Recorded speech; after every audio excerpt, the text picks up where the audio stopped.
What happens when you mix science, technology, and a mystery that is actively asking Batman not to solve it? Well, you get Detective Comics Annual 2025. Issue number 1, courtesy of Al Ewing. What'll happen next? Well, let's hop on in together and find out, shall we? So then, this special issue wastes absolutely no time getting started. Batman picks up a strange signal on the Bat computer, a kind of binary code that spells out the words, well, Batman over and over again. Turns out this Morse code signal is actually emanating from a top-secret bunker owned by the Briar Technology Company. It would seem that their co-CEO, a man by the name of Cody Morris, haha, get it, Morse code, became something of a weird public recluse and locked himself up down here with the best security system money could buy, and by best, I mean it only takes Batman about 20 minutes to crack it. When Batman manages to make his way inside the bunker, he sees that Cody Morris has been murdered, stabbed in the back, before writing a very cryptic message in blood, which ends up actually being the title of this story, Batman, Please Don't Solve My Murder. Which, goddamn, as far as setups and titles go, alright, I am 100% in. To try and solve this case, Batman ends up going into full detective mode, mainly trying to figure out what kind of person Cody Morris was and why he was living the way he was. First things first, there's no actual staff in this place and only one elevator that the killer could possibly have escaped from. The only problem is no one has actually used that elevator in a while. In fact, Batman seems to be the only person here. Besides Cody himself, Batman gets the lay of the land, checking out the game room first, a state-of-the-art entertainment system with a controller that cannot be dropped, as it simply just writes itself using advanced technology. Batman has to admit he's a little jealous, one rich guy to another, and says that he's got to get some of this for his batarangs, and soon. Next up is the library, which surprisingly enough has no actual physical books in it. Instead, it's a bunch of LED screens that can bring up pretty much anything ever published. This tells Batman a hell of a lot. Cody Morris likes the idea of books, but not so much the actual tactile feeling of reading them or keeping them. Oh, so he's every Silicon Valley dickhead, huh? Okay, got it. Now, the murder weapon in this situation was a kitchen knife, and when Batman checks the kitchen, he sees that none of the actual cutlery has been disturbed. But wait a minute. There's no staff, and like any rich guy, Bruce included, they don't make their own food, meaning that the kitchen is probably just as automated as everywhere else in the bunker. And indeed, one vocal command later, all the knives and other assorted crockery end up springing to life and trying to kill Batman. It's clear that someone sabotaged the program, which would explain why there's no actual fingerprints on the murder weapon. Batman does his best to deal with the knives, putting them all back in their place by force before eventually finding his next big clue, and that is, for a guy who didn't like physical media, why did Cody Morris have 5 of the same cookbooks in his kitchen? Well, the answer to that is quite simple. They're not actually cookbooks at all. They're actually all copies of the same theoretical dissertation by a British author named John Milligan. The title, How to End the Universe. Well, damn, again, that is certainly a title that makes me sit forward and keeps my attention. To try and get to the bottom of this, Batman decides to take a trip over to London, wherein he chats up a Dr. Sykes. Apparently, Batman and her have been in contact for a while now in regards to chronal theory. As Sykes explains, this John Milligan wasn't even a doctor. He was just something of a wingnut in his day who felt that he had uncovered some secret about the universe, especially as it regards observation theory. Again, if you don't know, observation theory basically means that by looking at something you can actually change its outcome.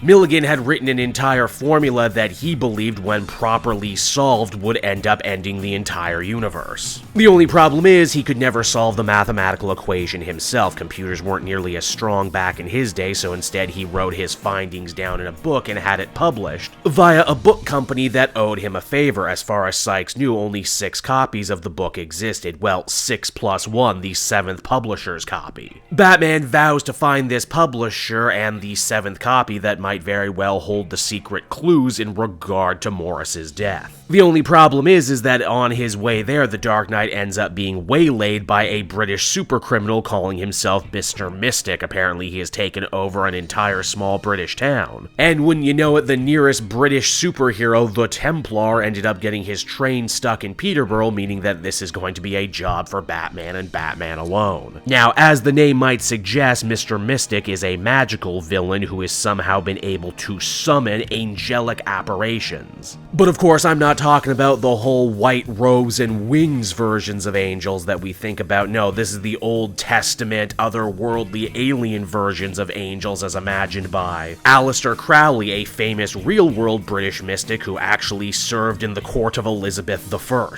It seems that when these angels touch you, they end up really messing you up, forcing you to feel rage and grief and loss, basically all the most negative emotions. Now, for any other person, this might be too much to handle, but this is Batman we're talking about. He deals with his negative emotions all the damn time, and if the angels can touch him, then it means that the Dark Knight can touch them back, and indeed he does, whooping their angelic asses. Or, whatever counts for asses on these weird otherworldly beings. With that done, Batman eventually ends up coming face to face with Mr. Mystic himself, who actually seems to be a young man who has tapped into one of Aleister Crowley's oldest and most powerful spells. Basically, so long as he is here in the town square, he is truly unbeatable. Luckily though, on top of being an expert in just about everything else, Batman is also an expert on British history, and he ends up doing something very un-Batmanly to win this fight. Mainly, he runs away and forces Mr. Mystic to give chase after him. Why, you might be wondering? Well, as Batman explains, where they're standing right now used to be a dam built by William the Conqueror, then it got turned into a marshland in the 1800s before eventually getting drained.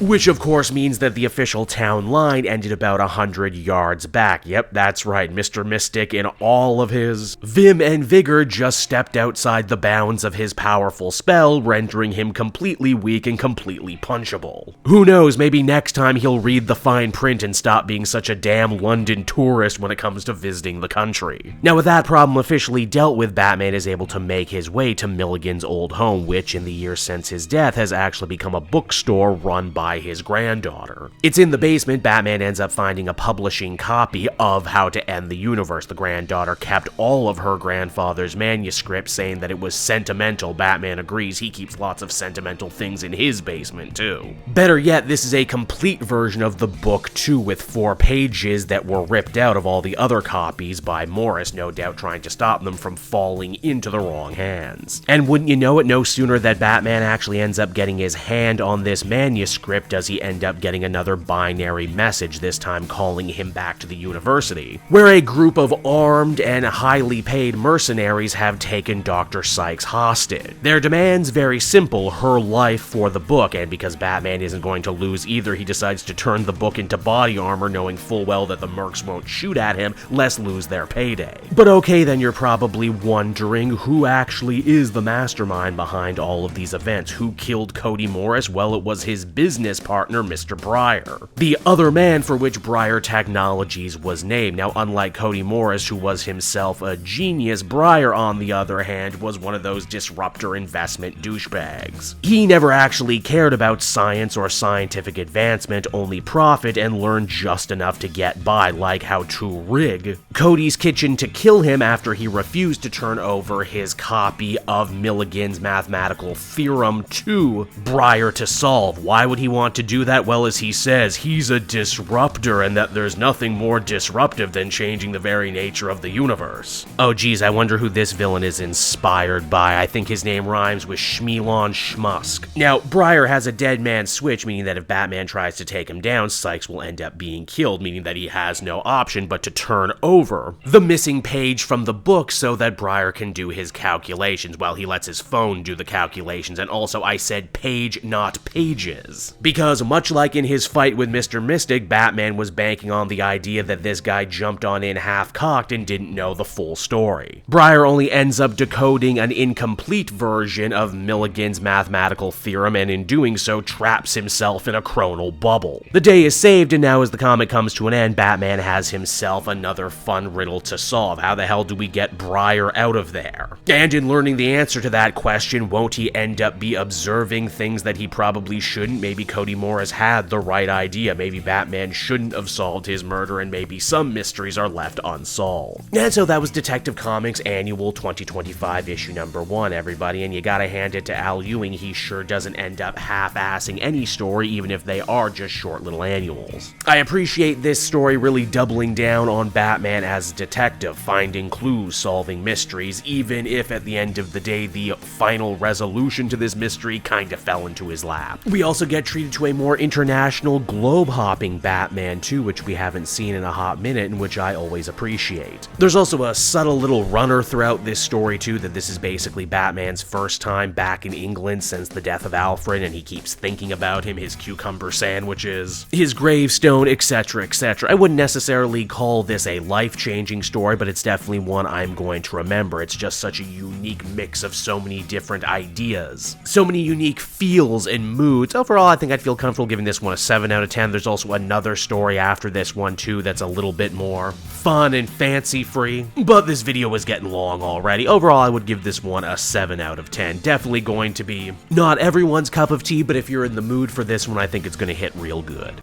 Hey there everyone, it's your pal Cape Joel again, and if you're seeing my face right now, that means you watched to the end of the video, and I'll always be grateful for that. Retention helps in this crazy YouTube game, and so does becoming a patron. If you head on down to the description, you can find a link to my Patreon page. Recently just redid all the tiers, a lot of cool stuff offering up there, exclusive commentaries, exclusive polls, behind the scenes concept art for Capes and Quest. That's the brand new D&D show I've started soon. Never been a better time to become a patron. You can become a patron for as little as $1 a month and help the channel grow, and help me continue to deliver content like what you just saw. So I want to thank you all, and I will see you again next time. Bye bye.